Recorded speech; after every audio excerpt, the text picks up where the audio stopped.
नमो विष्णुपादाय कृष्णपृष्ठाय भूतले श्रीमते कृतदास्याधिकारिते नामिने। नमो विष्णुपादाय कृष्णपृष्ठाय भूतले श्रीमते भक्तिवेदांत स्वामीति नामिने। नमस्ते सारस्वते देवे गौरवाणी प्रचारिणे निर्विशेष शून्यवादी पाश्चात्य देशतारिणे। शिल प्रभुपाद की जय, गुरु महाराज की जय, आप सब भक्त वृंद की जय। निताय गौर प्रेमानंदी हरि हरि बोल। जय जय श्री चैतन्य जय नित्यानंद जय अद्वैत चंद्र जय गौर भक्त वृंद। जय जय श्री चैतन्य जय नित्यानंद जय अद्वैत चंद्र जय गौर भक्त वृंद। जय जय श्री चैतन्य जय नित्यानंद जय अद्वैत चंद्र जय गौर भक्त वृंद। श्री चैतन्य महाप्रभु की जय, श्री नित्यानंद गोसाई की जय, श्री आदित्य ठाकुर की जय, श्री गदाधर पंडित की जय, शिवास आदि गौर भक्त वृंद की जय। निताय निताय निताय निताय गौर प्रेमानंदी हरि हरि बोल। श्री चैतन्य चरितामृत श्रील कृष्णदास कविराज गोस्वामी की जय। श्री चैतन्य चरितामृत मध्य लीला अध्याय 19 श्री चैतन्य महाप्रभु द्वारा श्रील रूप गोसाई पाद की शिक्षा। और हम पहुंचे अतिरिक्त भाव, स्थायी भावों के साथ अतिरिक्त भावों के सम्मेलन में कृष्ण प्रेम के आस्वादन रसाल होती हैं। और हमने विभाव पहुंचे। विभावों की दो भाग है, आलंबन और उद्दीपन विभाग। आलंबन विभाग के दो भाग है, विषय आलंबन और आश्रय आलंबन। तो हमने आश्रय आलंबन जो भक्त हैं, तो कृष्ण भक्त जन हैं, तो उनके ऊपर हम पढ़ रहे हैं भक्ति रसामृत सिंधु से। भक्ति रसामृत सिंधु कृष्ण भक्त। और आपकी ये है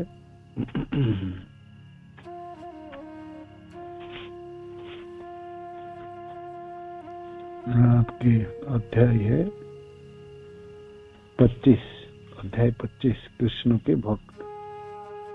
अध्याय 25 कृष्ण के भक्त, ठीक है ना। आइए आगे।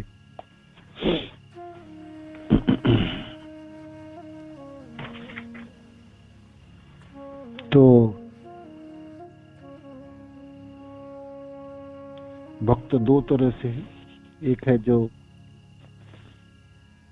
साधन कर रहे हैं कृष्ण प्रेम प्राप्ति के लिए, कृष्ण धाम, कृष्ण के चरण आश्रित होने,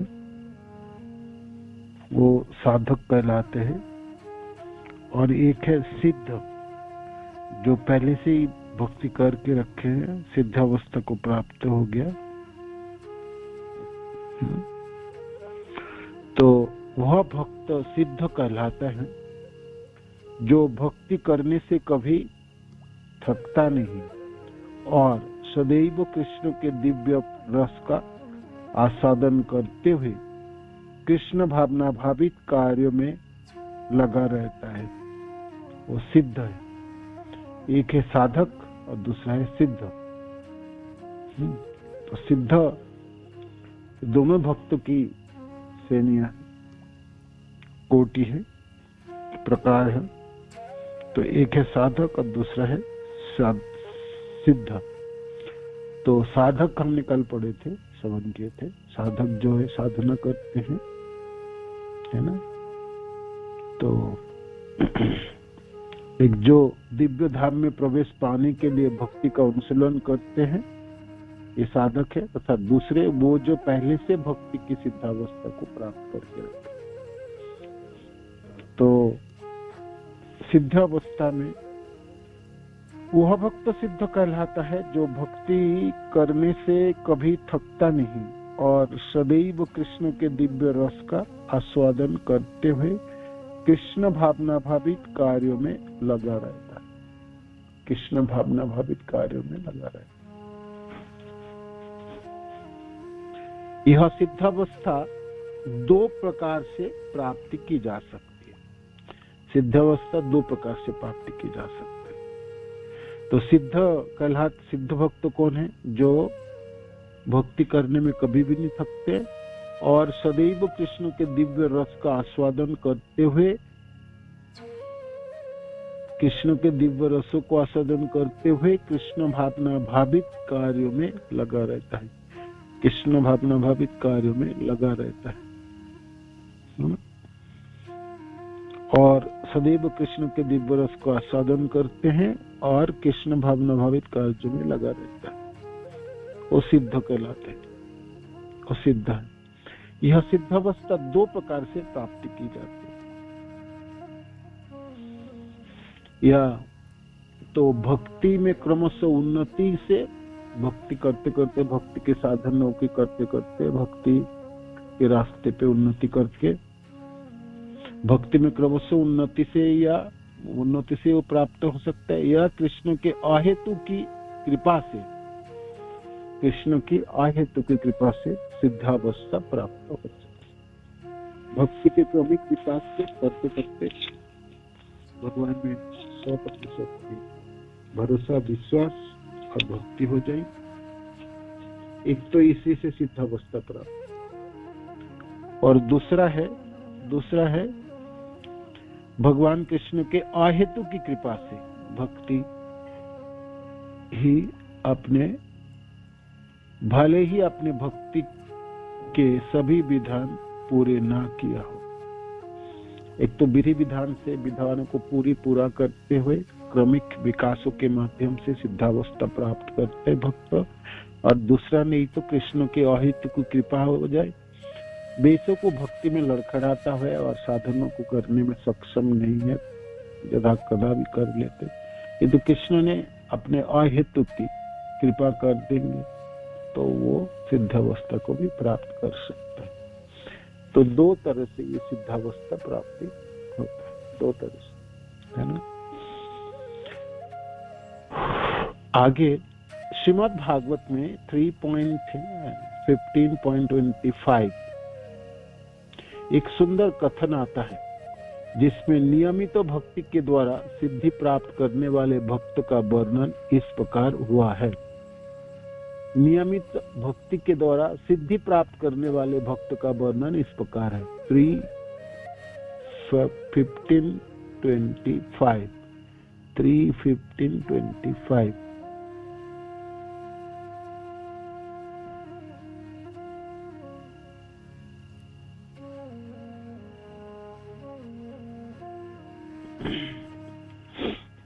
तो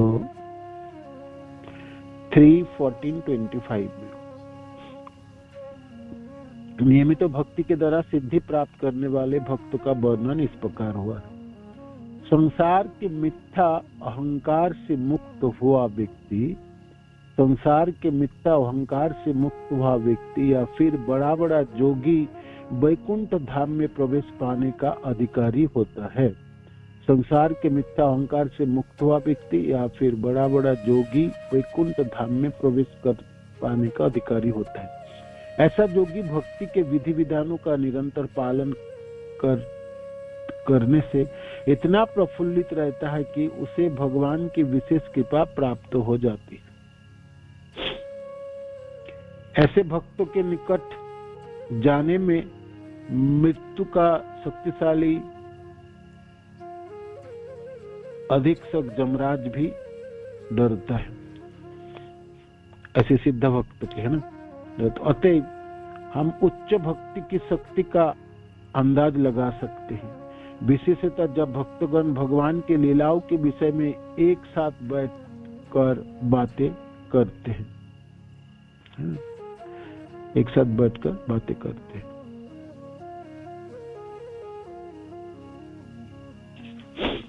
करते हैं। ये भक्त अपनी भावों को इस प्रकार व्यक्त करते हैं कि वो भाव विभोर हो उठते हैं और उनके शरीरों में उनके दिव्य लक्षण प्रकट हो जाते हैं। जो भी व्यक्ति भक्ति में आगे बढ़ना चाहता है उसे ऐसे भक्तों के पदचिन्हों का अनुसरण करना चाहिए, ऐसे भक्तों के पद चिन्ह का अनुसरण करना चाहिए।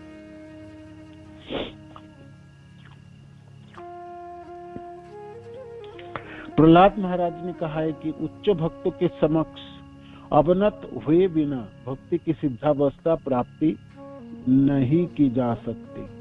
मार्कंडेय ऋषि जैसे विद्वानों ने वैदिक भक्ति के द्वारा ही भक्ति में सिद्धि प्राप्त की है। मार्कंडेय ऋषि आदि के भक्ति के साधन प्रक्रिया द्वारा सिद्धावस्था को प्राप्त की। मात्र भगवान की अहेतुक कृपा से भक्ति में सिद्ध प्राप्त किए जाने की व्याख्या, मात्र भगवान की अहेतुक की कृपा से भक्ति की सिद्धि प्राप्त किए जाने की व्याख्या श्रीमद् भागवत में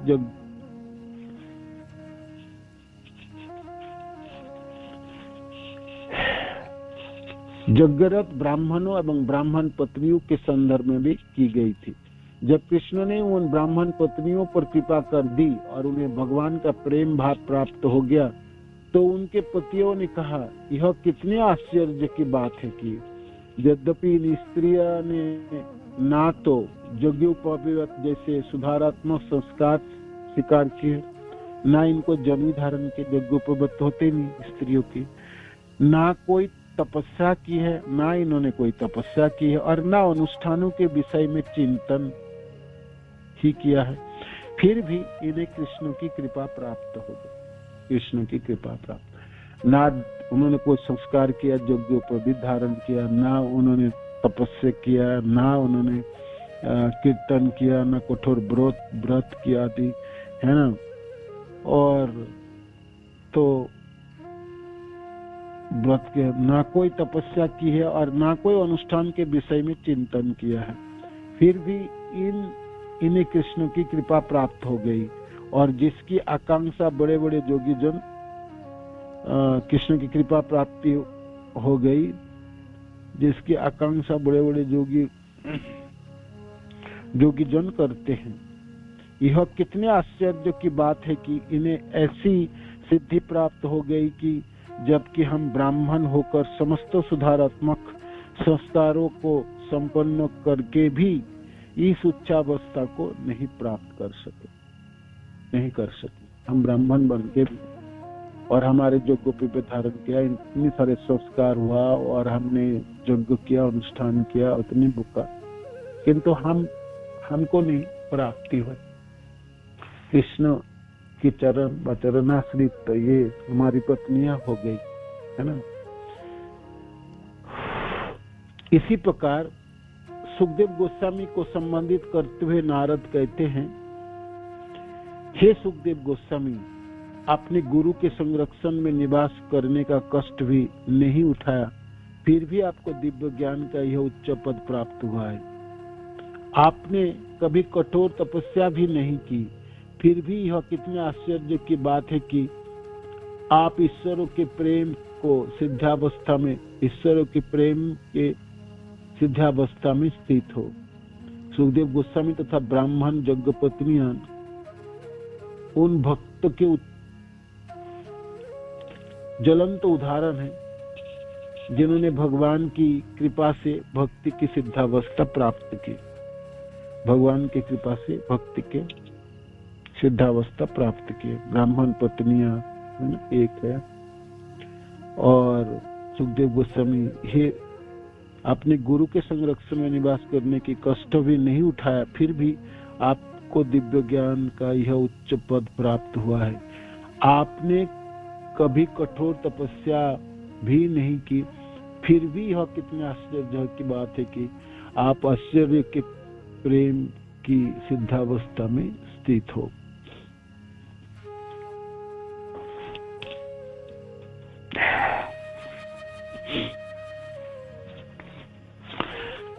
और है नित्य सिद्ध, ये तो सिद्धावस्था की प्राप्ति हो गई। साधन कर करके सिद्धावस्था प्राप्ति हो सकता है, यह भगवान के अहेतुक कृपा से सिद्धावस्था प्राप्ति होती। सिद्धावस्थाओं की भगवान की कृपा से सिद्धावस्था प्राप्ति हुई। यज्ञ पत्नियों की उदाहरण है ना, यज्ञ पत्नी को उदाहरण, भगवान के अहेतुक कृपा से सिद्ध अवस्था प्राप्त होगी। अब आई नित्य सिद्ध।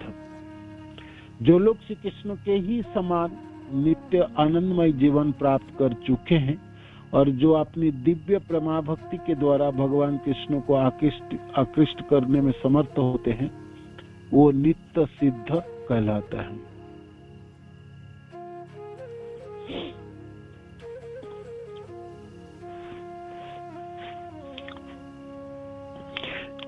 जीवों की दो श्रेणियां हैं, नित्य सिद्ध तथा नित्य बद्ध। अंतर इतना है कि नित्य सिद्ध बिना किसी विस्मरण के सदा कृष्ण भावना भावित रहते हैं, जबकि नित्य बद्ध कृष्ण के साथ अपने संबंध को भूल चुके होते हैं। नित्य सिद्ध की स्थिति का वर्णन पद्म पुराण में भगवान तथा सत्यभामा देवी के वार्तालाप के प्रसंग में हुआ है। भगवान सत्यभामा से कहते हैं, हे देवी, मैं ब्रह्मादि तथा अन्य देवताओं को प्रार्थना से इस पृथ्वी लोक में अवतरित, कुल में जन्म लेने वाले सारे लोग मेरे नित्य संगी हैं। हे प्रिय, तुम यह मत समझना कि मेरे संगी मुझसे कभी बेलग होते हैं। तुम यह मत समझना कि मेरे संगी मुझसे कभी बेलग होते हैं। ये मेरे सांस है, अतएव यह जान लो कि वो मेरे ही समान शक्तिशाली हैं। ये अपने दिव्य गुणों के कारण मुझे उसी तरह अतीव प्रिय है, जिस प्रकार मैं उन्हें अत्यधिक प्रिय हूँ। जो भी व्यक्ति भगवान कृष्ण के इन लीलाओं को सुनकर हर्षित होता है, जो उन्होंने अपने संगियों सहित इस धरा पर संपन्न की, उसे नित्य सिद्ध समझा जाना चाहिए। श्रीमद् भागवत में 10.1432 में यह कथन मिलता है, नंद तथा अन्य वृंदावनवासी गोप कितने भाग्यशाली हैं कि वो परब्रह्म ही उनके घनिष्ठ मित्र बन चुके हैं। इस प्रकार का वक्तव्य श्रीमद् भागवत में अन्यत्र भी मिलती है।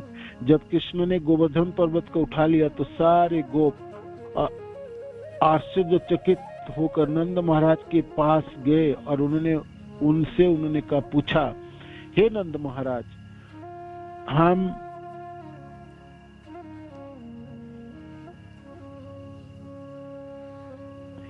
महाराज, हम क्यों कर कृष्ण से इतने प्रगाढ़ रूप से बांधे हैं और कृष्ण भी हमारा स्नेह से बांधे हैं? क्या इसका यह अर्थ है कि वे हर एक के परमात्मा हैं? संपूर्ण वृंदावनवासी गोप तथा द्वारकावासी यदुवंशी भगवान के पूर्ण भक्त हैं। जिस प्रकार भगवान अपने अहितिक कृपा से इस पृथ्वी पर अवतरित होते हैं, उसी तरह वो भक्त तो भी भगवान के लीलाओं में सहायता करने के लिए यही आते हैं। ये साधारण जीव या बद्धात्मा नहीं है, अपितु भगवान के नित्य मुक्त पार्षद है। जिस प्रकार इस धरा पर अवतरित होकर कृष्ण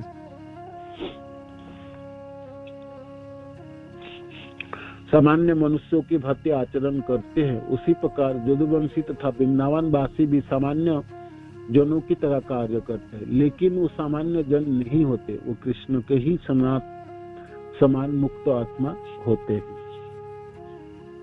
पद्म पुराण के उत्तरखंड में कहा गया है, जिस प्रकार भगवान रामचंद्र लक्ष्मण संकर्षण के अंग तथा भरत प्रद्युम्न के अंश के साथ अवतरित होते हैं, उसी प्रकार यदुवंशी तथा वृंदावन के गोप जन भी भगवान के लीलाओं में सम्मिलित होने के लिए भगवान कृष्ण के साथ साथ अवतरित होते हैं। जब भगवान अपने नित्य धाम को लौटते हैं तो उनके संगी भी उन्हीं के साथ साथ अपने अपने स्थानों को लौट जाते हैं। इस प्रकार ये नित्य मुक्त वैष्णव जन्म मृत्यु के भौतिक बंधनों से बांधे नहीं होते। जैसा कि भगवत गीता में भगवान ने स्वयं कहा है, उनका जन्म और उनके कर्म सर्वदा दिव्य है। जन्म कर्म चमे दिव्यम। इसी प्रकार भगवान के संगियों के भी जन्म और कर्म दिव्य होते हैं। जिस प्रकार अपने आप को कृष्ण मान लेना अपराध है, उसी प्रकार अपने को नंद, यशोदा या भगवान के संगी मानना अपराध है। हमें यह सदा स्मरण रखना चाहिए कि वे दिव्य है, वो कभी बद्ध जीव नहीं होते हैं। यहाँ बतलाया गया है कि कंसारी कृष्ण 64 दिव्य गुणों से युक्त है और भगवान के संग रहने वाले सभी नित्य सिद्धियों में निसंदेह प्रथम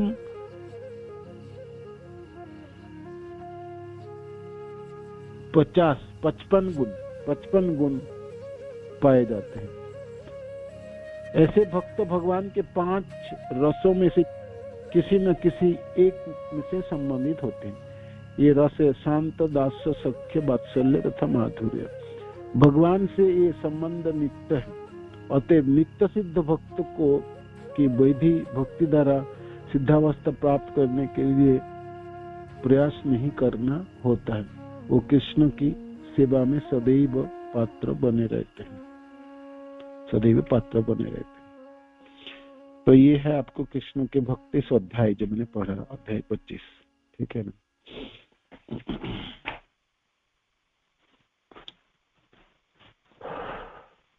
कृष्ण भक्त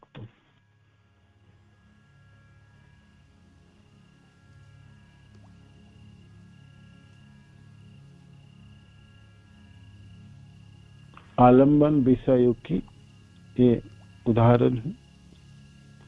जिनके हृदय में प्रेम होते हैं और जिनके लिए प्रेम होते हैं, वो है आपके विषय। और ये आलंबन आश्रय के उदाहरण जो भक्त है, जिन लोगों ने कृष्ण से प्रेम करते हैं। तो कृष्ण भक्तों की 2 श्रेणियां हैं। एक है जो साधन कर रहे हैं और कुछ है जो सिद्धावस्था को प्राप्त कर चुके हैं। और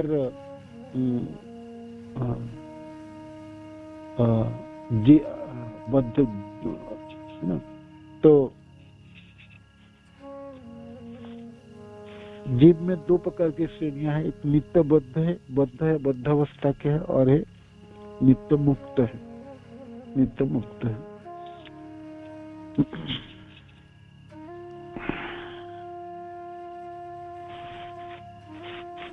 ठीक है ना।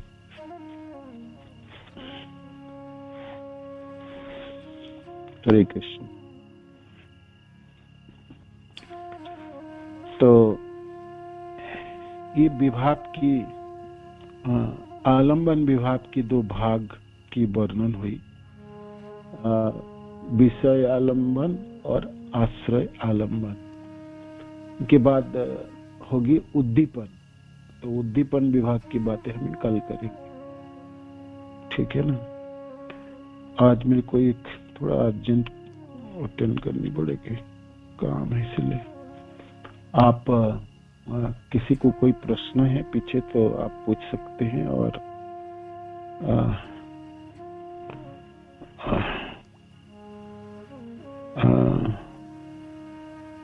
कल हमने ना उद्दीपन करेंगे, उद्दीपन विभाग के बारे में बात करेंगे और इसको भी थोड़ा सा करेंगे।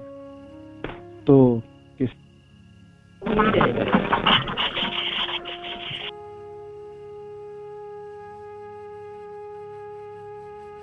अभी तक जो क्लास किए है ना चैतन्य चैतन्य में, तो कोई प्रश्न है किसी को पूछ सकते हैं। किसी के मन में कोई कुछ ऐड करना है तो ऐड कर सकते हैं। हरे कृष्ण प्रभु जी, दंडवत प्रणाम। धन्यवाद जी, धन्यवाद। प्रभु जी, एक प्रश्न है मेरा कि जो धामवासी हैं, जो धाम में जो लोग वास करते हैं, तो क्या वो नित्य मुक्त समझे जाएंगे? नहीं, नित्य मुक्त अर्थ है धाम में रहने से नित्य मुक्त नहीं। धाम में तो अनेकों लोग रहते हैं, सब लोग नित्य मुक्त नहीं। नित्य मुक्त हुए हैं जो जन्म मृत्यु जराविधि चक्र को भेद डाले, जिन्होंने भक्ति की पूर्ण अवस्था प्राप्त कर ली है। तो वो पिछले जीवनों में प्राप्त करके भगवान के धाम प्राप्त किया और भगवान के साथ अभी आए, भगवान के लीला कार्य में भाग लेते नित्य मुक्त है। किंतु अभी कोई कोई साधक जन भी धाम में जाते हैं, साधना करते, जैसे हम सब लोग साधन करने के लिए, भक्ति करने के लिए हम धाम में जाएंगे तो हम नित्य मुक्त नहीं होंगे, हम बद्धावस्था ही है, किंतु हमने साधनों की द्वारा हमारे भक्ति में जब पूर्णता होगी, सिद्धावस्था को हो जाएंगे, तब हम नित्य मुक्त ही हो जाएंगे। इसी जीवन में भी हो सकते हैं, इसी जीवन में हो सकते हैं, है ना, और नित्य मुक्त हो सकते हैं। और बाद में फिर भाई इस शरीर को छोड़ने के बाद तो भगवान के चरणाश्रित हो जाएंगे, तो शरीर रहते रहते नित्य मुक्त हो जाते हैं, माने आप शरीर से ऊपर चले जाते हैं। कोई कोई भक्तजन तो इसी शरीर में ही आपको नित्य मुक्त अवस्था प्राप्त है, इसी शरीर को ही भक्ति के द्वारा इसी शरीर में इस शरीर शाश्वत बना लेता है, तो शरीर छोड़ना भी नहीं पड़ता, जैसे नवजोगेंद्र आदियों की बात है।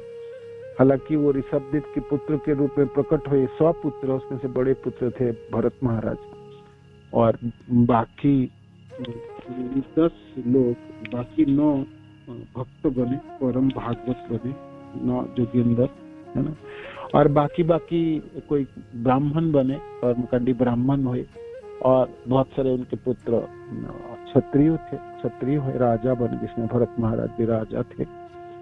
तो ये 9 जो है, ये भक्ति अद्भुत, उन्होंने भक्ति संचालन किए, भक्ति किए, और इसी शरीर में अपने सिद्धावस्था को प्राप्ति किए और शरीर को छोड़े नहीं। और नवे जोगेंद्र आप सर्वत्र भ्रमण करते हैं, कथा सुनाते हैं, है ना, प्रचार करते हैं, तो ये है आपकी नित्य मुक्त हो गई, है ना, नित्य मुक्त हो गई, नित्य मुक्त हो गई। तो इसलिए धाम में जाने से ही जो हो जाएंगे नित्य मुक्त, ऐसा नहीं, धाम में रह के भक्ति के क्रमिक विकास के माध्यम से सिद्धावस्था को प्राप्ति करनी पड़ेंगे और फिर नित्य मुक्त वो हो सकते हैं। ठीक है ना, आप आपके प्रश्न के बहुत बहुत धन्यवाद प्रभु जी, धन्यवाद। धन्यवाद। हरे कृष्ण प्रभु, प्रणाम। धन्यवाद प्रभु जी मेरा प्रश्न था प्रभु जी, जो वृंदावन आदि धामों में, जैसे मान लीजिए प्रभु जी की यमुना में मछलियां है, अथवा राधा कुंड में मछलियां है, अथवा वहाँ पे कुछ पक्षी वगैरह जो रहते हैं जो यमुना का पानी पी लेते हैं, जल पी लेते हैं, तो प्रभु जी उन लोगों की स्थिति को हम क्या समझेंगे? मतलब वो साधारण 84 लाख योनियों में नॉर्मल जैसे जीवात्माएं भटक के उस स्थिति से प्रभु जी ऊपर होंगे ना वो लोग, उनकी स्थिति को कैसे समझ सकते हैं प्रभु जी, जिनको मतलब शाश्वत रूप से वृंदावन में वास मिल गए या यमुना में ही रहने का वास मिल रहा है, उनकी स्थिति को कैसे समझ सकते हैं प्रभु जी? प्रणाम प्रभु जी। तो धन्यवाद।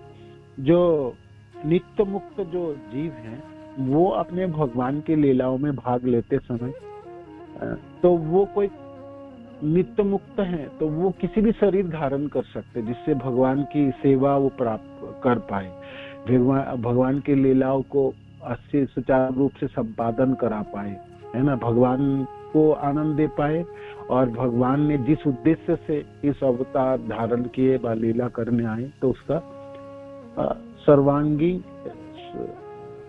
परिपूर्णता के साथ उसके सफल बनाने के प्रयास। तो उससे क्या होगी, कोई नित्य मुक्त तो मनुष्य शरीर धारण कर लेंगे, कोई तो मछली की धारण कर लेंगे, कोई तो गाय की धारण करेंगे, कोई पशुओं की, कोई किसी को है। तो मानो कि पशु की शरीर धारण के लिए या जमुना जी में मछली के रूप धारण कर लिए तो उनकी पतन नहीं हो गया, वो बद्धावस्था के वजह से उनको मछली की जोनी प्राप्ति नहीं हुई और ना उनकी पशु की जोनी, वो इसलिए धारण किए हैं जैसे भगवान के लीला कार्यों में सहायता कर पाए, उनमें से वैचित्रता उत्पन्न करा पाए, तो इस उद्देश्य से हो गए। तो ये नित्य मुक्त जनों की सेवा है। और किंतु बद्ध जीव हैं, हम बद्ध जीव हैं तो पतन हमारी हो सकता है, पतन होने से हमने पशु जनी में होंगे, हम कीड़े मकोड़े को जनी में जाएंगे। किंतु नित्य मुक्त जीव जो है वो मानो कि पशु की जनी भी धारण करे तो वो किसी कारण बस है, उनको जबरदस्ती करके धारण नहीं किया जाए, वो आनंद के साथ ही धारण किए हैं, जैसे कि भगवान उसमें आनंद प्राप्ति हो। जैसे गोलोक में कोई भी गोलोक प्राप्ति, गोलोक में जो भक्तजन है वो अपने स्वरूप, अपने रूप को चेंज कर सकते हैं, है ना। वो भाई पक्षी बन सकता है, कभी कभी पशु बन सकता है, कभी कभी वृक्ष बन सकते हैं, कभी लता गुल्म आदि बन सकते हैं, है ना। ऐसे करके वो भगवान से मिलन होते हैं। तो इसीलिए जमुना जी में वृंदावन में आप जो लोग नित्य मुक्त हैं और नित्य मुक्त भगवान के पार्षदत्व प्राप्त किए, गोलोक प्राप्त किए हैं, वो लोग हैं। वृंदावन के सब लोग नहीं, जैसे अभी भौम वृंदावन में, इस वृंदावन में हम लोग भी जाते हैं, तो हमारे थोड़ी नित्य मुक्त अवस्था, हम बद्ध अवस्थाओं में हैं। तो हम सब लोग बद्ध अवस्था में, किंतु हम वृंदावन जा रहे हैं, है ना। तो हम साधक के स्तर पे हमने साधना शुरू किए, और ऐसे साधना करते करते एक दिन हमारी मुक्त अवस्था होगी, है ना। साधना में हमारी सिद्ध अवस्था प्राप्ति होगी, भगवान के चरणाश्रित हो जाएंगे, और हमने जन्म मृत्यु चक्र को भेद करेंगे, बद्ध अवस्था को अतिक्रम कर जाएंगे, नित्य मुक्त हो जाएंगे, और मुक्त अवस्थाओं में सनातन सेवा में संलग्न हो जाएंगे। और सेवा करते करते जो भी सेवा हमको मिले, जिससे भगवान के संतुष्ट वो करेंगे, और कभी कभी भगवान के साथ चलते हुए जहाँ जहाँ वो लीला करेंगे उनके साथ सम्मिलित हो जाएंगे। उस समय तरह तरह की हमको भूमिका निभानी पड़ेंगे, है ना। कभी तो मनुष्यों के रूप में, कभी पशुओं के, कभी मछलियों के, कभी बछड़े के रूप में, आदि आदि, है ना। तो ये आपको ये है इनकी उत्तर है प्रभु। तो आपके प्रश्न, आपने जिस उद्देश्य से प्रश्न किया, मानो कि जो भी है, मानो कि जमुना जी में जितनी मछलियां हैं सब मुक्त है कि नहीं, सब नहीं होगी, सब नहीं होगी। जिस प्रकार इस वृंदावन में तो हम लोग भी जाते हैं, साधक जन भी जाते हैं, तो इस तरह से कोई कोई जीव, हाँ, वृंदावन के धाम प्राप्ति हुई तो एक उनकी विशेष की आशीर्वाद कहो, भाग्य कहो, जिससे उनकी सिद्धावस्था प्राप्ति करने में उनकी गति में स्पीड, उसके गति त्वरान्वित हो सकता है, माने बहुत जल्दी वो सिद्धावस्था को प्राप्ति हो जाए। इसे विशेष सुकृति के वजह से, भक्तजनों की कृपा के वजह से, भगवान की कृपा की वजह से उनको किसी को हम वृंदावन में हम जा पाए, वृंदावन में रह पाए, साधन कर पाए, तो हमारी साधनों में 4 चांद लगने वाले, हमने बहुत जल्दी प्रगति कर सकते हैं और करके सिद्धावस्था को प्राप्ति कर लेते हैं, ना।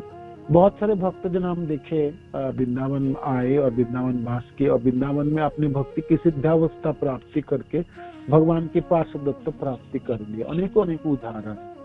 तो वृंदावन वास कर पाना तो भक्तों की कृपा के ऊपर, गुरुदेव की कृपा के ऊपर निर्भर करते हैं, आचार्यजनों की कृपा के ऊपर निर्भर करते हैं। आपके ओह भाग्य है, आपकी सिद्धावस्था त्वरान्वित हो सकता है। और मुक्त लोग जो बद्धावस्था को अतिक्रम कर दिए हैं, वो मुक्त जनों ने वृंदावन वास कर सकते हैं। तो ये है आपका इस भूम वृंदावन की जो बात करते हैं। और सचमुच गोलोक वृंदावन में तो मुक्त अवस्था ही, मुक्त आत्मा ही रहता है, नित्य मुक्त ही जनों की बस होती है। बद्ध अवस्था में तो वृंदावन की बात मिलती भी नहीं, है ना।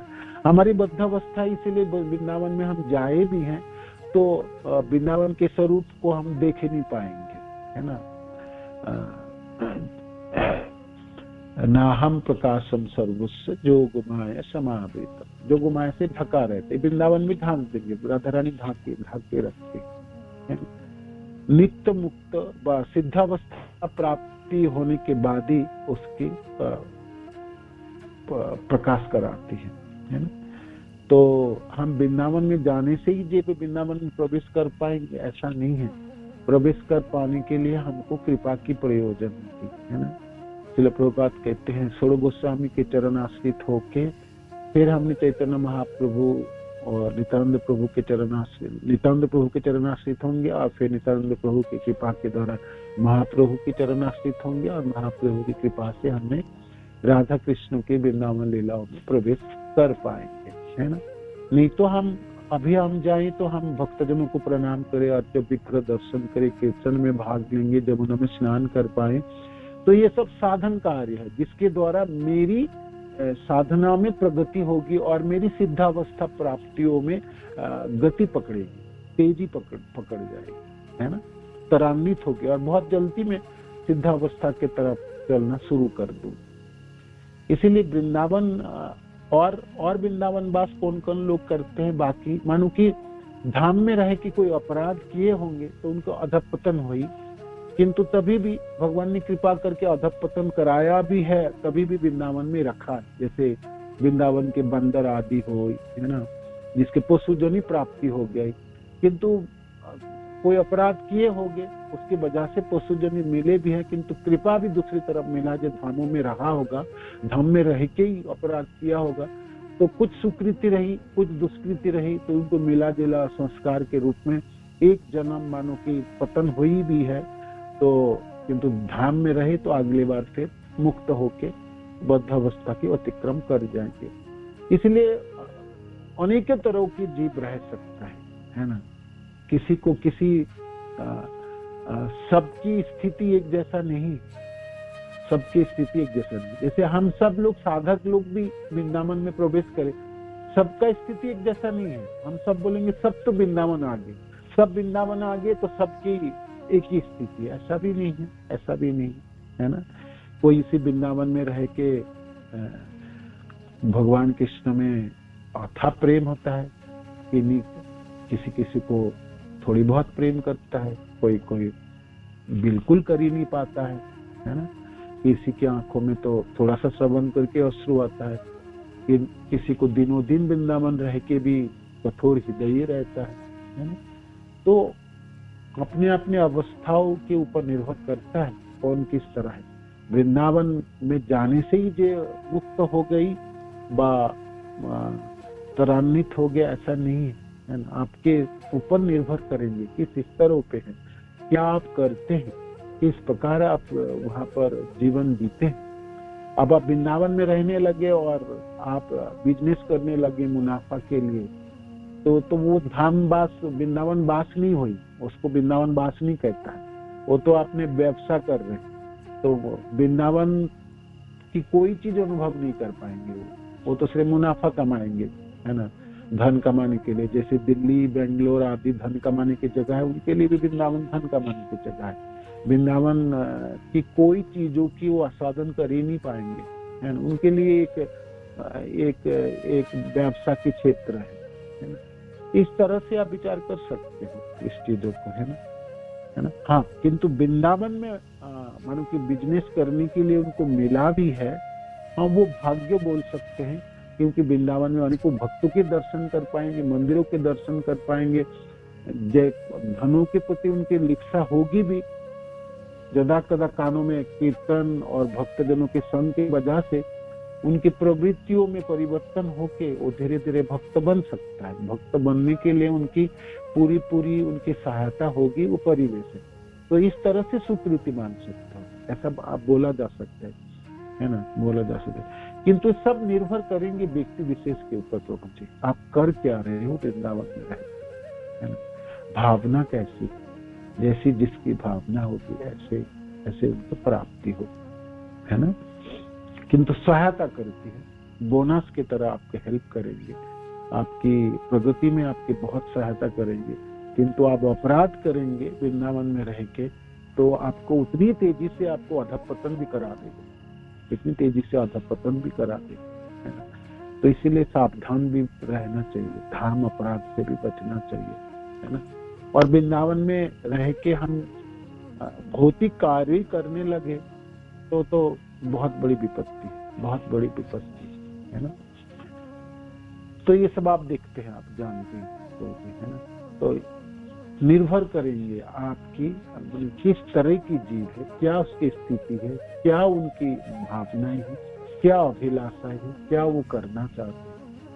सब लोग वृंदावन पहुंच भी गए, सबको गोलोक प्राप्ति होगी, या असली वृंदावन को देख पाएंगे, या असली वृंदावन में प्रवेश कर पाएंगे, वो संभव नहीं।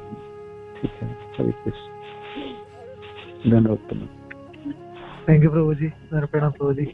धन धन हरे कृष्ण प्रभु जी, धन्यवाद। हरे कृष्ण हरे कृष्णा प्रभु जी। तो ये जो इनका आखिरी जन्म नहीं होता वहाँ पर, जो ये कुत्ता, बिल्ली, गाय, मछली जो वृंदावन में है, जैसे राधा रमन टेम्पल के एक महाराज जो बता रहे थे कि एक माता जी अमेरिका से आई, कार्तिक में वो रही, उनके सामान में एक छिपकली चली गई, तो वो फिर दोबारा से टिकट करके उसको लेकर के, छिपकली को लेकर के आई और वहीं छोड़ा उसी रूम में।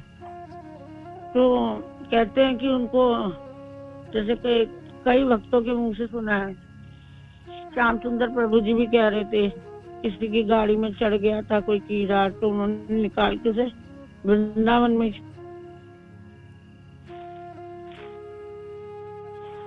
हरे कृष्ण।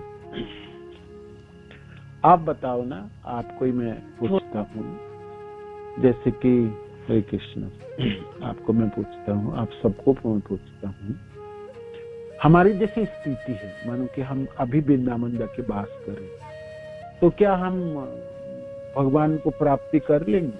बताइए। हम कल से वृंदावन रहने लगते हैं, चलो कल सुबह उठ के ही वृंदावन को चले जाते हैं, बाकी जीवन वृंदावन में रहने लगते हैं।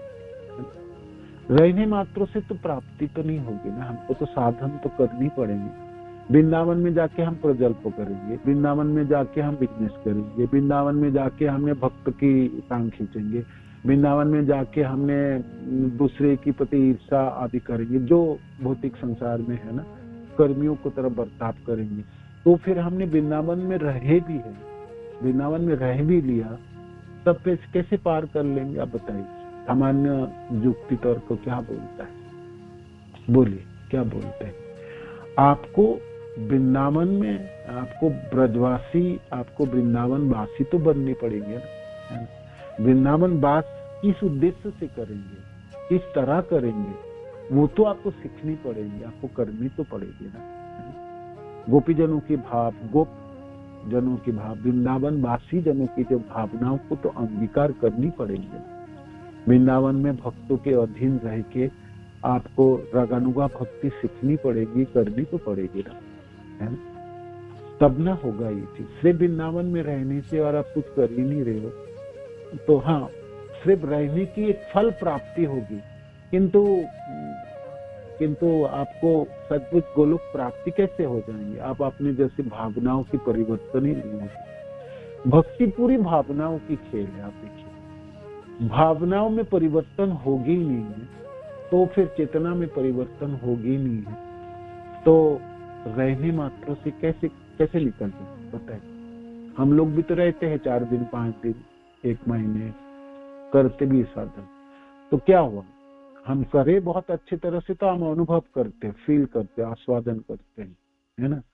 और फिर हमने फिर अपराध में फंसते हैं, फिर हमने वही कर्मी जीवन में, फिर वही ताना खींचे, वो दंड में, है ना?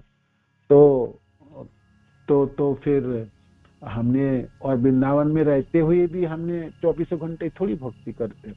उस समय में हमने बहुत सारे प्रजल्प करते हैं, बहुत सारे और कुछ करते, खरीदारी करते हैं, वो खाते पीते हैं, घूमते हैं, ऐसे ही घूमते हैं, मनों में और कोई भावना होती। वृंदावन में रह के भी दिल्ली की बातें करते हैं, दिल्ली की याद आते हैं, है ना? बिजनेसों की बातें करते हैं, हमारे और किसी चीजों की करते हैं। तो आप क्या कर रहे हैं वृंदावन में, उसके ऊपर निर्भर करेंगे ना कि आप सिर्फ रह रहे हो उसके ऊपर निर्भर करेंगे, है ना? अपने ऊपर भी अपना के देखिए तो आपको उत्तर मिल ही जाएगा इस चीजों को, है ना? तद अनुरागी जनानुगामी, है ना? भक्त जनों की संग में रह के भक्ति सीखनी पड़ेगी, करनी पड़ेगी। रागानुगा भक्ति के लिए अभिलाषा रखनी पड़ेगी, है ना? वृंदावन में पहुंचने के लिए, गोलोक वृंदावन की बात है, प्राप्तियों के लिए सचमुच आपको करनी पड़ेगी, है ना? ऐसे तो अपने आप तो नहीं हो जाएंगे ना प्राप्ति। बताइए, अपने आप कैसे हो जाएंगे? नहीं होंगे ना। मरो मन वृंदावन, है ना? तो भावना आपको करनी पड़ेगी। तो जैसे आप दिल्ली में रह के भी जिस दिन खूब अच्छी तरह से नाम जपते हैं और भक्ति की साधन अच्छी तरह से करते हैं, तो आपको हृदय भर उठती है ना? तो जहां पर कृष्ण याद हो जाए, कृष्ण स्मरण हो जाए, कृष्ण कीर्तन हो जाए, कृष्ण कथा श्रवण हो जाए, वही वृंदावन है। तो वही चीज वृंदावन में रह के आपको करनी पड़ेगी, है ना। वृंदावन में रह के आप और कुछ कर रहे हैं तो फिर वो जगह आपके लिए तो वृंदावन नहीं है, एक छोटा सा क्षेत्र है, सामान्य कस्बा माना जाएंगे, है ना। अनेकों लोग रहते हैं, सब लोग वृंदावन वासी थोड़ी हो गए। वहां जाके कपड़े के व्यवसाय करोगे, वो वृंदावन वासी थोड़ी है, मुनाफा अर्जन करने के लिए वो वृंदावन वासी थोड़ी है। बेशक आप रहो वहां, क्या फर्क पड़ेगा। वृंदावन तो भक्ति के क्षेत्र है, भक्ति साधक जनों की है, साधना की क्षेत्र है। और आप साधना ही नहीं है, भक्ति ही नहीं है, तो रहो आप कितने लोग का रहता है, उसमें क्या फर्क पड़ेगा। ऐसा नहीं बोल सकते जो वो लोग ऐसे रह के ही वृंदावन, बस वो लोग वृंदावन की प्राप्ति हो जाएगी, है ना। तो ये इसके उत्तर है, इसके उत्तर है। ठीक है, हरे कृष्ण, धन्यवाद। हरे कृष्ण प्रभु जी, धन्यवाद, प्रणाम। धन्यवाद। प्रभु जी, मेरा क्वेश्चन है कि हमें बोला जाता है कि हमें मतलब शरणागत करना है, मतलब शरणागत होना है हमें हमारे मतलब शिक्षा गुरु के, और हमें दासानुदास होकर हमें भक्ति करनी है, और हमें हमारे गुरु महाराज के शरणागत होना है। पर जैसे प्रभु जी, शरणागत तो अपने आप ही और मन से होता है ना, किसी एक भक्त के प्रति, कि हम उनको सुनते रहते और हमें पता भी नहीं चलता कि कब हम उनके शरणागत हो गए। तो या हमें किसी के मतलब किसी को वो हमें बोले कि हमारे शरणागत हो, या तब होना चाहिए प्रभु जी। तो थोड़ा मुझे ये कि किस प्रकार हमें स्टेप बाय स्टेप शरणागत होना चाहिए, और जैसे हमारे जो गुरु परंपरा हैं तो हमें उनके शरणागत और हमारे गुरु महाराज के तो होना ही चाहिए, लेकिन उससे पहले हम भक्तों के शरणागत कैसे हो प्रभु जी। तो ये मेरा क्वेश्चन है, थोड़ा सा क्लियर कर दीजिए प्रभु जी। हरे कृष्ण, धन्यवाद। भक्तों के शरणागत होने के अर्थ है भक्त जनों की जो आप संग करेंगे, भक्त की संग आप करोगे तो उसमें कृष्ण कथा होगी, कृष्ण शिक्षा होगी, है ना। शरणागत होने का अर्थ है जो आप अपने कृपा याचना करेंगे, भक्तों की दामन फैला के कृपा की भिक्षा मांगेंगे, जैसे मैं अपने भक्ति कर पाऊं, है ना। मैं भी कृष्ण भक्ति कर पाऊं जैसे मेरा भक्ति द्वारा कृष्ण संतुष्ट हो, है ना। तो अब समस्त भक्तजनों से आपको कृपा याचना करनी पड़ेगी, सब भक्तजनों से कृपा याचना करनी पड़ेगी, सबों को प्रणाम करनी पड़ेगी। तो ऐसा आप कर सकते, समस्त आचार्य वर्गों को से आपने कृपा याचना करनी, गुरुदेव से तो करनी है ना। श्रील प्रभुपाद के मिशन में आप श्रील प्रभुपाद से कृपा याचना करें, महाप्रभु से, नित्यानंद प्रभु आदि से, सभी से आपको याचना करनी पड़ेगी। तो शरणागत होने का अर्थ है जे आप एक साधक है, साधना के रास्ते पे चल रहे, तो आप में विनम्रता होगी, आप में विनता होगी, आप में सहिष्णुता होगी, आपके पास धीरज है ना, धैर्य होगा जैसे, और आप अपने साधन को सुचारू रूप से संपादन करोगे, रोज रोज अपने साधनों में वर्धन करोगे, नाम जप में रुचि रखोगे, बढ़ाने की कोशिश करोगे, नामों के मिठास को अनुभव करोगे, भागवत श्रवण करके अपने हृदयस्थ करोगे, हृदयंगम करोगे, कीर्तन बहुत आनंद के साथ आप करोगे, भगवान के गुणगान करोगे, जसोगान करोगे, स्मरण करोगे, लीला स्मरण करोगे, अर्च विग्रह की सेवा करोगे, है ना। तो इस प्रकार साधन आप बहुत अच्छी तरह से आप करने लगे तो आप भक्त के शरणागत होने लगे, है ना। तो आप साधन प्रक्रिया में आपकी साधनों में आपको निष्ठा बढ़ाने के लिए आपको समस्त भक्तजनों से आपको कृपा प्राप्ति करनी पड़ेगी, और कृपा याचना करने के लिए आपको भक्तों के अधीन होनी पड़ेगी, है ना। अधीनता स्वीकार करनी पड़ेगी। अधीनता स्वीकार करने का अर्थ है आप अपनी भावना व्यक्त करोगे, अपने विनम्र होके अपने दीनता प्रकाश करोगे, ये देखो प्रभु जी, माता जी मेरे ऊपर कृपा कर दो, है ना, मैं भक्ति कर पाऊँ, नाम जप कर पाऊँ, यहाँ मेरे को कुछ बता दो जैसे मैं प्रगति कर पाऊँ, और मेरे किसी चीजों में आपके प्रश्न है तो पूछ लो आप, है ना। और वो आपकी अभिज्ञता वो बताएंगे, तो आप अपने उसको श्रवण करो और आप उसको ग्रहण करो, ठीक है ना। तो भक्त जनों के मुख से कथा सुनना मीन्स उस भक्त की शरणागत हो आप, है ना। उस भक्त से आप जिसी से आप कुछ सीख रहे हो तो उनसे शरणागत हो, उनके स्वीकार कर रहे हो, है ना। उनके प्रति श्रद्धा रखो, सम्मान व्यक्त करो, है ना। तो श्रद्धा सम्मान ज्ञापन करोगे, प्रणाम करोगे और भक्त जनों के उपदेश को ग्रहण करोगे, तो ये शरणागति के लक्षण है ना। ये शरणागत है, इसको शरणागत हो। तो इस भौतिक संसार में तरह तरह के भक्त होंगे, तरह तरह के भावना होगी, तो आपको सहन करनी पड़ेंगी, धीरज रखनी पड़ेंगी, ग्रहण करने की शक्ति अर्जन करनी पड़ेगी। भक्तजनों के साथ मित्रता निभाने के लिए भी आपको वो भी सीखना पड़ेगा, है ना। और भक्तजनों को सहन करने की शक्ति भी आपको ग्रहण करनी पड़ेगी। सब भक्त एक धरातल में नहीं होंगे, कोई भक्त किसी तरफ होंगे, कोई भक्त किसी तरफ होंगे, कोई किसी तरफ भावना होगी। तो आप भक्ति के रास्ते पे चलते हुए ऐसे इस प्रकार आप सीख जाओगे। कुछ सालों के बाद आप देखोगे आप भक्तों के प्रति मित्रता आप रख पाते हो, सब जनों को सहन करने का शक्ति हो जाता है, सबों की प्रति व्यवहार रख कर भी आप पाते हो, है ना। कैसे आपको बचना है वो भी आप सीख जाओगे, किस तरह से भक्त जनों के उपदेश को ग्रहण करके अपने जीवन में निभाना है वो भी आप सीख जाओगे, है। तो साधनों में आप रोज प्रगति कर रहे हो, भक्ति में आप प्रगति कर रहे हो और भक्ति में आपकी अपनी प्रगति हो रहे हैं, वो आपको खुद ही पता चल जाएंगे, अनुभव हो जाएंगे। जब ऐसे अनुभव होने लगे तो आप समझ जाएंगे जिन्हें शरणागत हो गया, होने लगा। भक्ति में आप प्रगति नहीं हो रहे तो फिर आप शरणागत नहीं हो पा रहे, ना गुरुदेव से, ना आचार्य जनों से, ना भक्त से, ना किसी से, है ना।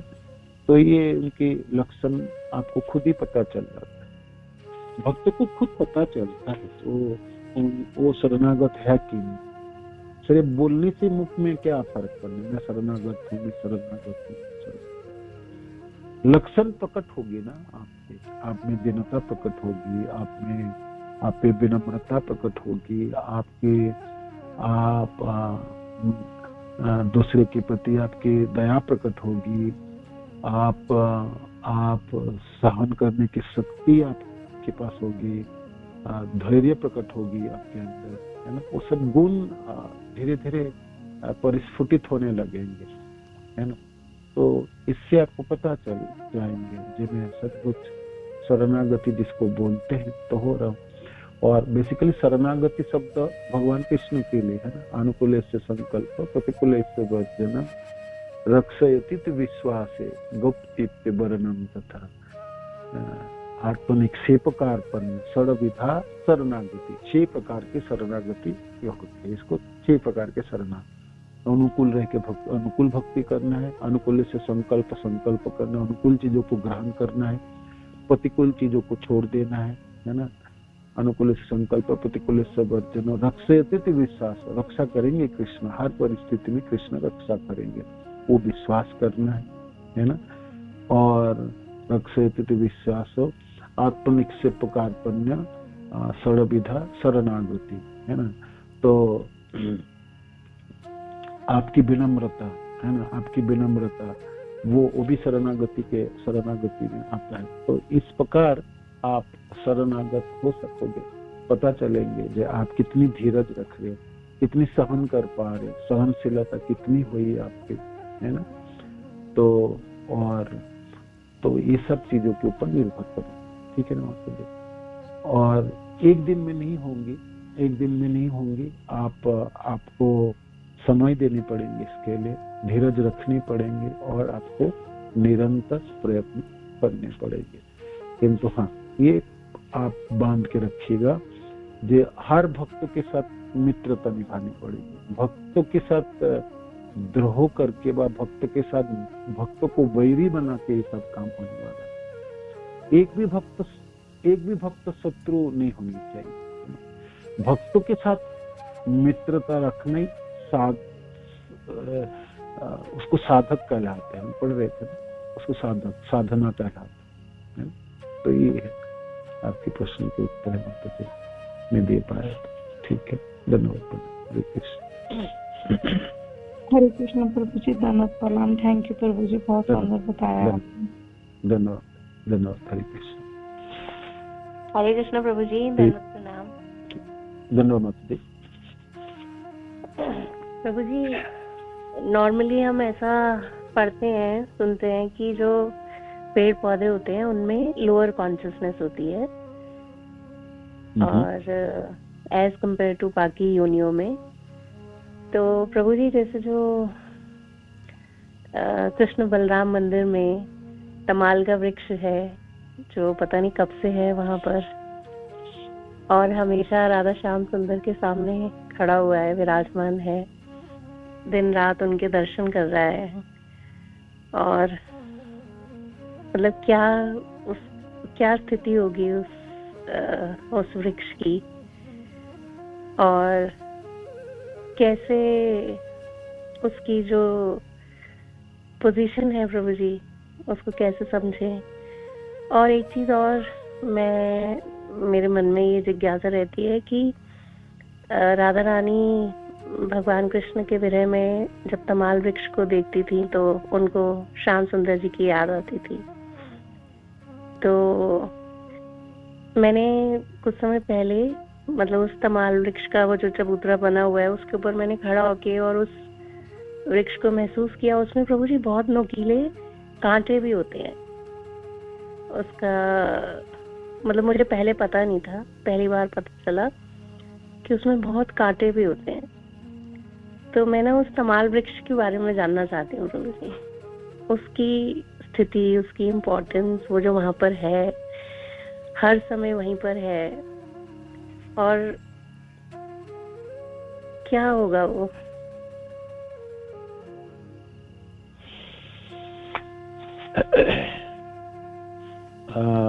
जैसे आपकी प्रश्न में आपके उत्तर हैं, हाँ, जैसे वृक्ष आदि हैं तो चेतना कम है मनुष्य के जैसे, किंतु वृंदावन की हर चीज, वृक्ष हो, लता हो, गुल्म हो, कीड़े मकोड़े हो, पौधे हो, सब तो मुक्त है, नित्य मुक्त है वृंदावन की। जहाँ तक वृंदावन की बात आई है ना, वृंदावन क्षेत्रों की बात है, गोलोक वृंदावन, और ये भौमो वृंदावन और गोलोक वृंदावन में तो कोई भेद होती नहीं, दोनों ही वही वृंदावन है। और आचार्य जन कभी कभी कहते हैं भौमो वृंदावन तो गोलोक वृंदावन से महिमा मंडित है, क्योंकि भगवान के जन्म लीला आदि, उनके बचपन की लीलाएं यहाँ पर संपादित होता है जो गोलोक वृंदावन में नहीं होती है। तो जहाँ तक पेड़ पौधे और भगवान की सब कुछ भगवान कृष्ण से संबंधित है, वो तो मुक्त अवस्थाओं में है, दिव्य अवस्थाओं में है। तो वो तमाल के वृक्ष नहीं है, तमाल के वृक्ष नहीं, भगवान कृष्ण के एक प्रेमी जन है, भगवान कृष्ण के एक सेवक है ना, जो वृक्ष के रूप में खड़े होके भगवान को आनंद प्रदान कर रहे हैं, या भक्त जनों को छाया प्रदान कर रहे हैं, या भगवान के मंदिरों की शोभा को वर्धन करा रहे है ना। उनकी एक भूमिकाएं है, उनकी एक सेवा है वहां पर। तो वो अनुभव कर सकते हैं। उनको ऐसा नहीं वृक्ष की जनित में वो बद्ध अवस्था के प्राप्त होके गर्मी में, धूप में, बारिश के दिन खड़े रहेंगे, है ना, जैसे सामान्य वृक्ष होती है। तो वृंदावन के हर चीज वो दिव्य अवस्थाओं में है। वो अपने अपने स्थान को परिवर्तन कर सकते हैं, अपने रूपों को परिवर्तन कर सकते हो, और अपने सिद्ध अवस्था में ही है। तो ये तो रही वृंदावन की बात है और दिव्य अवस्थाओं की बात है ना। तो इसलिए राधा श्याम सुंदर प्रभु ने वो जो कहा था जी वृंदावन में, हमने तो सुना है, सब लोग तो इस तरह से वृंदावन में जो रहते, बात सही है, वो नित्य मुक्त है और भगवान के साथ है, कृष्ण के साथ संबंधित है और कृष्ण की सेवा में संलग्न है। तो उनकी दिव्य अवस्था है ना। किंतु जहां तक हम सब लोग वृंदावन जाते हैं, इसी भ्रमो वृंदावन में तो जाते हैं, हमारे चर्म तक से देखे तार प्रपंच रसम, हम चमड़े की आंखें हैं, हमने तो प्रपंच ही देखते हैं, हमने तो नकीला दर कांटे देखेंगे, हमने तो गंदगी देखेंगे, हमने तो लोगों को भावभंगिमा ही देखेंगे, हमारी दृष्टि तो वो सब चीजों की जाएंगे। देखो प्रभु जी माता जी वृंदावन में क्या कर रहे हैं, तो कोई जप ही नहीं रहा है, कोई तो बातें कर रहे हैं, कोई प्रजल्प कर रहे हैं। तो हमने जो दोष दृष्टि बुद्धि है हमारी, जो दिल्ली में है बाकी सब जगह में, वही चीज हमने वृंदावन में भी है। कोई परिवर्तन थोड़ी हो जाता, होती तो है नहीं। तो हमारी सामान्य बुद्धि है, हमारी दिव्य अवस्था नहीं है। वृंदावन में जाने से ही दिव्य अवस्था हो जाए। हाँ, वृंदावन में जाके भगवान के दर्शन करेंगे, नाम जप करेंगे, कीर्तनों में भाग लेंगे, भागवत की श्रवण करेंगे, दिव्य विषय वस्तु के साथ सम्मिलित हो जाते हैं, संलग्न हो जाते हैं, और वो बहुत आसानी से हो पाते हैं। इसलिए हमने दिव्य अनुभव कर पाते हैं और हमको अच्छा लगता है वृंदावन जाने। और हमको लगता है जो साधन हमको दिल्ली में करने के लिए अच्छा प्रयास करनी पड़ती है, वहाँ अनायास हो जाता है। ये वृंदावन की महिमा है ना, वृंदावन की महिमा, धामों की महिमा। तो इस तरह से आप इनको दो चीजों में विभाजित कर दीजिएगा। वृंदावन में जो लोग रह के सद्भुत सेवा कर रहे हैं, भगवान कृष्ण की संतुष्टि विधान करने के लिए अपने जीवन को उत्सर्ग करके ये धन्य है। वो बेशक उनकी सिद्धावस्था प्राप्त ना भी है, वो कुछ दिनों में हो जाएंगे, है ना। कोई बद्ध अवस्था में शुरू भी किए तो मुक्त अवस्था में प्राप्ति हो जाएंगे, मुक्त अवस्था में प्राप्ति हो जाएंगे। तो इसलिए आचार्य जन कहते हैं जो उनको लास्ट लाइफ है, मानो कि भौतिक संसार में जन्म है और किसी वजह से वृंदावन प्राप्त हो गया, वृंदावन आ गए और वृंदावन में आगे अपने सेवा में लग गए कृष्ण के संतुष्टि विधान के लिए, वो अपने जीवन को उत्सर्ग कर दिए, तो उसके अंतिम जीवन है। स्वाभाविक हो इसी शरीर को ढलने के बाद वो अपने सनातन सेवा में संलग्न हो जाएंगे, उसमें कोई संदेह नहीं है, उसमें कोई संदेह नहीं। किंतु वृंदावन जाके आपने दिल्ली के जैसा व्यवहार करोगे और भौतिक संसार के कर्मी के जैसा जीवन जियोगे जाके, तो फिर कैसे आशा कर सकते हो जो मैं दिव्य अवस्था को प्राप्त कर लूंगा? वो तो ना होने वाला है, वो तो ना होने। वृंदावन जाके प्रेमी भक्त जनों की आश्रय में रह के, उनके चरणाश्रित रह के, उन्हीं सब जनों को सेवा के द्वारा हमको वृंदावन की भावनाओं की अंगीकार करनी पड़ेगी, ग्रहण करनी पड़ेगी, तब हमको वृंदावनवासी कहा जाएगी, ब्रजवासी कहला जाएगी। सिर्फ जाके रहने से ब्रजवासी नहीं होता है ना। तद अनुरागी जनानुराग कालम अखिलम, कालम अखिलम। तो इति उपदेश सारम, रूप गोस्वामी पाद के श्लोक आते हैं। जो वृंदावन सद्बुद्ध वृंदावन वास इस प्रकार होती, भक्त जनों की चरणाश्रित होके, उनके अनुगत रह के साधना स्वीकार करने, सेवा स्वीकार करने, सेवा अंगीकार करने, तो हो सकते हैं, ठीक है ना। और सद्बुद्ध वृंदावन की जो महिमा है, वृंदावन की महिमा अपनी खाली आंखों से आप नहीं अनुभव कर पाएंगे, अभी जाके हम समझ नहीं पाएंगे, किंतु धीरे धीरे जब हमारे हृदय में भक्ति उजागर हो जाएंगी, राधा रानी की कृपा हो जाएंगी, तो हमने वृंदावन की ठीक से देख भी पाएंगे और समझ भी जाएंगे। इसमें कमाल वृक्षों की भावना या किसी घाट की, आपकी घाटों की, है ना, जमुना जी की, जमुना पुलिनों की, और अनेकी कुंज की, और अनेकों रास्ताओं की, और सब चीजों की हमने नैसर्गिक अवस्था को हम समझ पाएंगे जब हमारी चमड़े की आंखें, हमारी भौतिक जो वृत्ति है, जब आवरण हट जाएगी और दिव्यता प्राप्ति हो जाएगी, उसी से हमने वृंदावन को देख पाएंगे। इसलिए आप कभी कभी देखोगे किसी बार आप वृंदावन जाते हो, कुछ नहीं अनुभव होता है, बिल्कुल एकदम सुना सुना, खारा खारा, और आप जाते हैं वापस आ जाते हैं।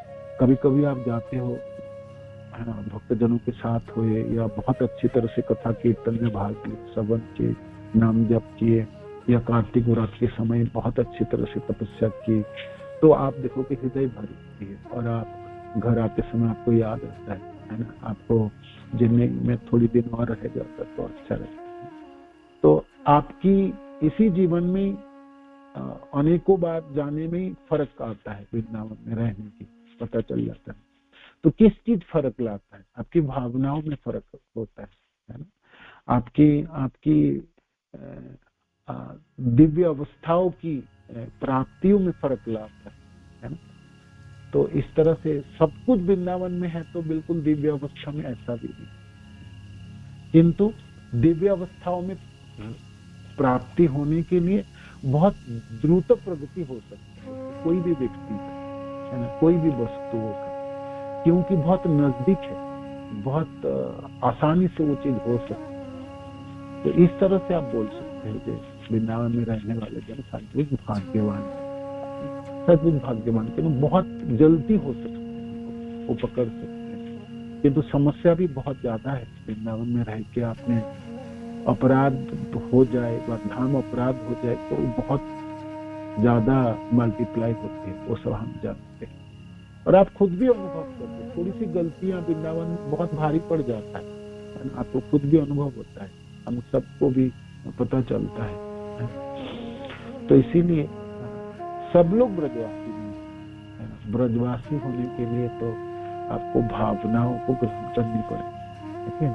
हरे कृष्ण, धन्यवाद। हरे कृष्ण प्रभु जी, दंडवत प्रणाम। प्रभु जी एक बात बताइए, जैसे आपने बताया कि धाम में अगर वास करते समय कोई अपराध होता है तो वो बहुत जल्दी मल्टीप्लाई होता है, तो उसे भक्ति से काटा जा सकता है, या जैसे हमें मालूम चल गया कि हमसे अपराध हो गया तो हम उसको भक्ति से काटा? हाँ, भक्ति से काट पाएंगे, किंतु उतनी फिर भक्ति करनी पड़ेगी, उतनी समय आपको खराब करेगा, समय तो खराब करेगा ना। जैसे हमने नाम अपराध में अपराध करते हैं और फिर जपते हैं, जप करके अपराध कटता है। नाम अपराध तो नाम के जप से होगे, किंतु समय तो ले लेंगे ना, आपकी आयु तो ले लेगी वो, है ना। तो वो नाम बचा के रखोगे ना तो प्रेम जागेगी, तो प्रेम जगाने के लिए नाम बचता ही नहीं है ना।